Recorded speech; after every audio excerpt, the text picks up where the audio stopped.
Jonathan Lieberich investigates. Bryan Kohberger's defense attorney, Ann Taylor, I think has made a big mistake when it comes to his case. Bryan Kohberger facing trial in connection with the 4 college students that were brutally stabbed in Moscow, Idaho, November 13th, 2022. He waived his right to a speedy trial. But has that backfired? And will it backfire on Bryan Kohberger? I ask. Because recently the FBI was back at that Moscow, Idaho home after Bryan Kohberger waived his right to speedy trial to do a reenactment, a reconstruction of the home. What if that evidence there from the home, the reconstruction, the reenactments, the photos, pictures, documents, exhibits, are used against Bryan Kohberger when he does go to trial?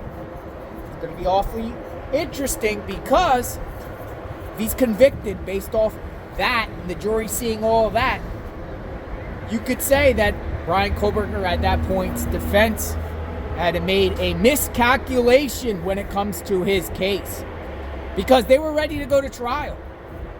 Did Bryan Kohberger really want to waive his right to a speedy trial, or did Ann Taylor, Jay Logston, Alyssa Massoff, his defense team, coerce him, manipulate him, trick him into, let's hold it out, Bryan. Let's hold out the case. Very interesting. Let me give you some information about the pros and cons of waiving your right to a speedy trial. Check it out. Okay, this is a question presented on AVO. Is waiving my right to a speedy trial my advantage or disadvantage? And the person here put their particular issue, and lawyers have responded.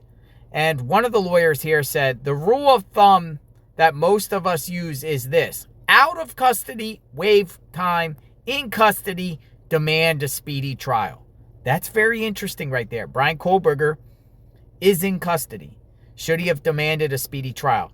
This lawyer says this decision is one if the more important tactical decisions to be made, and there is probably a correct answer. There is absolutely no way to make that decision without a police report, maybe some defensive investigation, a defendant interview, knowledge if a particular DA's negotiation tactics, knowledge if the judge's sentencing practice, and knowledge of the court where the case heads once trial is set. A lawyer will help you make the call. It's never the same answer for all the cases. So it's a garden variety here. So what do you think?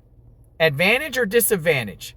Looks like it's based on the DA's tactics and the judge and the evidence against you. Did Bryan Kohberger make the right call or the wrong call? Let me know what you think. Something tells me that was a strategic mistake on Bryan Kohberger's part. He could have went to trial and then the prosecution would have had to give and present to the jury what they had. But since he waived his right to speedy trial, now they have months, if not years, to collect more evidence, do more investigations, dig in deeper on Mr. Kohberger and possibly his social media accounts, and then use all that on top of the evidence they already had up to when they were about to go to trial and nail him. I don't think the waiving the right to speedy trial helped Bryan Kohberger in any way. His attorneys still are asking for supplemental request for discovery, which the prosecution has already said they gave it up. The only issue I see right now is the IgG, genetic genealogy results, but I don't see anything in those results that would be exculpatory on Bryan Kohberger's part, right? Any of that stuff the prosecution's saying is not discoverable. Say the judge, because the judge is going to hear the issue. Some of it's in the FBI hands now. The whole package. Say the judge gives some of that stuff up to Kohberger's defense. I don't think any of that's going to exonerate Bryan Kohberger at all. So I think that's a waste of time. But as far as the prosecution gathering more evidence because he waived his right to speedy trial, I think that's going to hurt Bryan Kohberger. And then if it does and Bryan Kohberger's convicted, which I think he will get convicted, will he appeal and say ineffective assistance of counsel on Ann Taylor's part?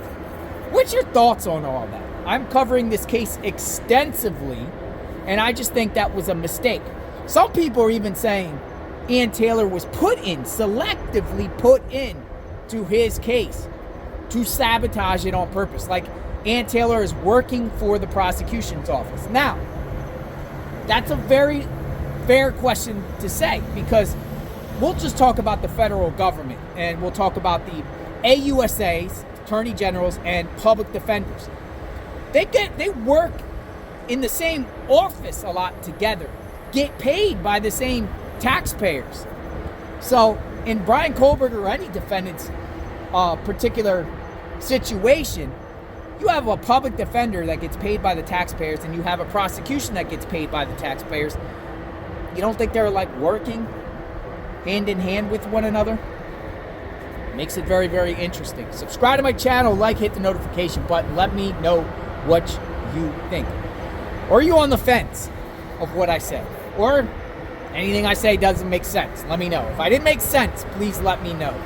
We will talk soon. Justice for the victims. JLR investigates. Stay tuned.